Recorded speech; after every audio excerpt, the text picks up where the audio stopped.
Assalamualaikum dan selamat sejahtera. Kali ini kita belajar tentang bahagian tubuh haiwan.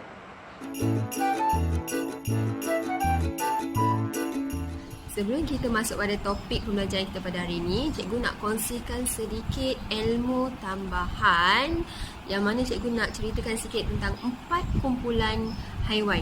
Okey, kita tengok Yang pertama adalah haiwan di darat, kedua haiwan di air, kemudian kita ada haiwan di udara dan haiwan dua alam. Okey, haiwan dua alam ni dia merupakan haiwan yang boleh hidup di darat dan juga di dalam air. Okey, dua alam. Satu darat, satu air. Okey, kita tengok contoh haiwan di darat. Contohnya harimau, kangaroo.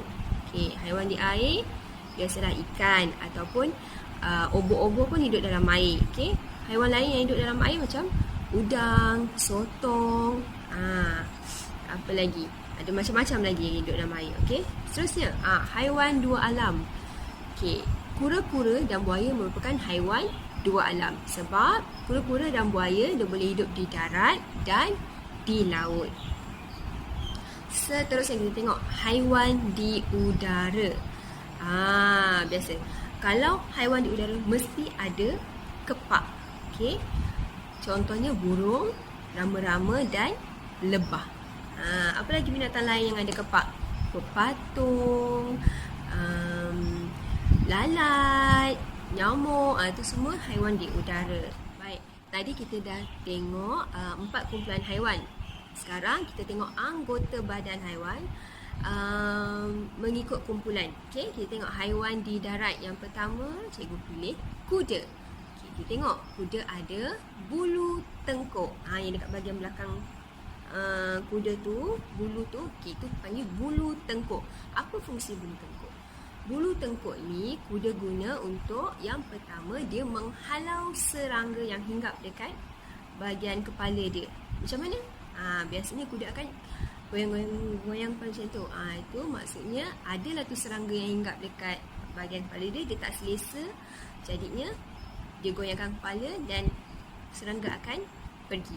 Okay, yang kedua, bulu tengkuk berfungsi untuk menghangatkan kuda. Okey. Seterusnya kita ada kepala. Okey, biasalah bahagian kepala kita ada telinga, mata, hidung, mulut. Okey, kamu dah tahu kan apa fungsi setiap ni kan?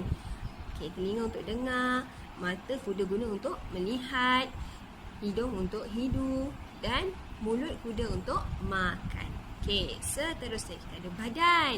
Ni badan kuda. Okey. Perut dia semua kat situ.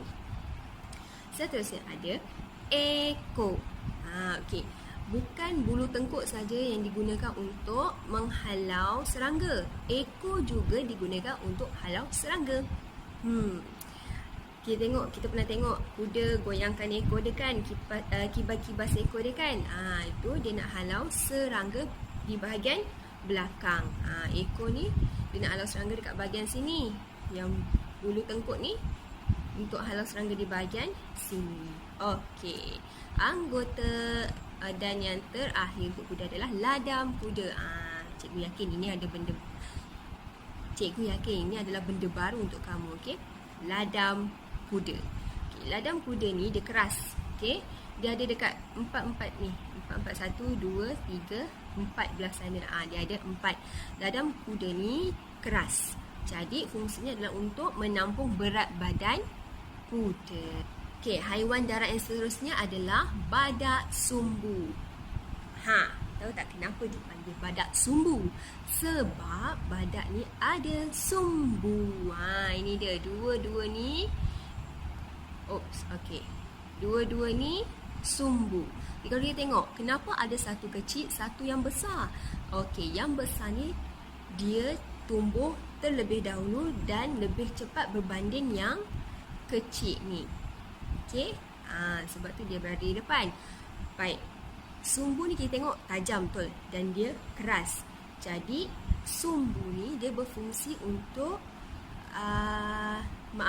sumbu ni digunakan untuk melawan dengan musuh. Iaitu yang pertama. Kita pernah nampak badak sumbu dia gaduh-gaduh dia gunakan sumbu dia. Okay, yang kedua, sumbu ni berfungsi untuk mencari makan. Kenapa? Sebab badak sumbu dia gunakan sumbu dia untuk korek tanah sebab dia nak cari air. Kemudian sumbu ni juga digunakan untuk mengetuk kayu, untuk patah-patahkan kayu. Okey, hebat. Okey, seterusnya kita ada ni apa? Rusa dan kambing. Okey, apa persamaan dia rusa dengan kambing ni? Kita tengok. Okey, dua-dua ada tanduk. Sama macam badak sumbu, tanduk ni digunakan untuk berlawan dengan musuh. Okey, yang seterusnya, rusa dan kambing ada bulu halus. Okey, kita tengok dekat badan dia, bulu dia halus. Tak sama ya bulu dengan bulu monyet. Bulu monyet panjang-panjang, tapi bulu bulu kambing dan rusa halus. Okey, tujuannya sama macam kuda tadi. Kalau dah namanya bulu, tujuannya adalah untuk menghangatkan badan haiwan. Okay, kalau ni bulu halus ni nak hangatkan badan rusa dan kambing. Okey, seterusnya kita tengok haiwan di udara pula. Cikgu pilih rama-rama dan pepatung. Okay, kita tengok kalau ada dua gambar ni maksudnya ada persamaan. Apa dia?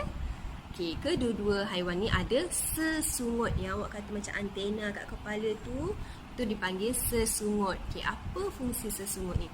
Sesungut ni rama-rama dan juga pepatung ni, rama dan pepatung gunakan sesungut untuk mengesan haba, mengesan pergerakan angin. Satu lagi, sesungut ni digunakan untuk mengesan getaran. Getaran apa? Getaran bunyi. Okey. Seterusnya, kedua-dua haiwan ni ada kepak. Okay, macam cikgu bagi tahu tadi, kalau haiwan di udara mesti ada kepak. Okey.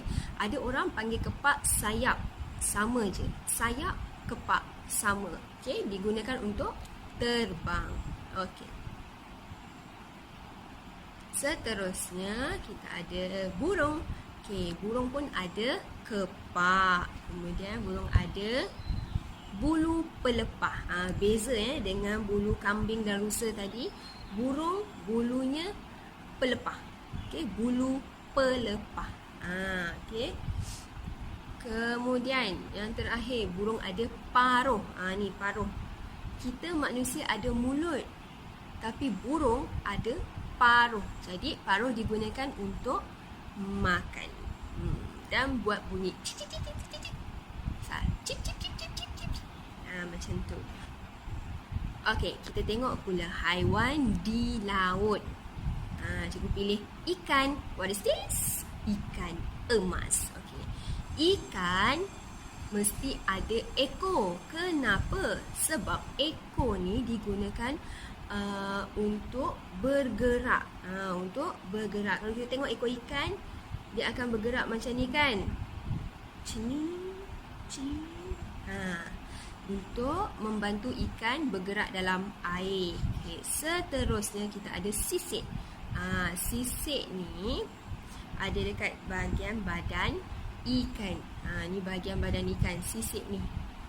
Okey, sisik. Seterusnya kita ada sirip. Nampak tu yang dalam warna hitam ni, garisan warna hitam, itu adalah sirip. Okey, sirip dekat bahagian atas ikan. Okey, sirip ni dia berfungsi untuk mengimbangi badan ikan semasa berenang. Okey, masa berenang, sirip ni bantu ikan untuk berenang dengan tegak, bukan sengit, no. Sirip bantu mengimbangkan badan ikan. Okey, cukup untuk haiwan di laut. Sekarang kita pergi kepada kumpulan yang terakhir, iaitu haiwan dua alam. Okey, kita tengok haiwan pertama.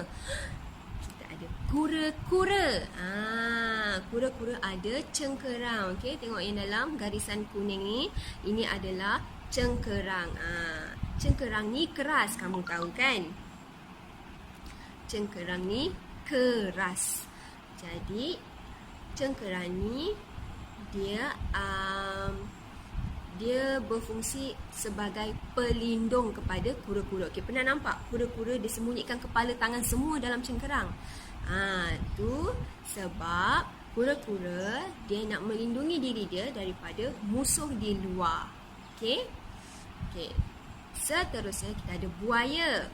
Okay, buaya tak ada cengkerang tapi dia ada kulit keras. Kulit keras, okey. Satu badan dia ni kulit dia semua keras. Okey, keras. Ini juga untuk melindungi diri dia lah. Okey. Kemudian haiwan yang terakhir ada dua, iaitu katak dan itik. Kedua-dua haiwan ni ada kaki selaput renang. Okay, kalau kita tengok, nampak tak dia ada selaput ni? Kaki selaput renang. Okey. Oops. Okey. Kaki selaput renang, dah nama pun kaki selaput renang. Jadi katak dan itik gunakan kaki ini untuk berenang. Kaki yang macam ni digunakan untuk berenang. Okey. Baik. Setakat itu sahaja pembelajaran kita pada hari ini. Cikgu harap dengan sedikit perkongsian ilmu ini dapat memberikan kamu pendedahan ataupun pengetahuan baru tentang tubuh badan haiwan. Okay?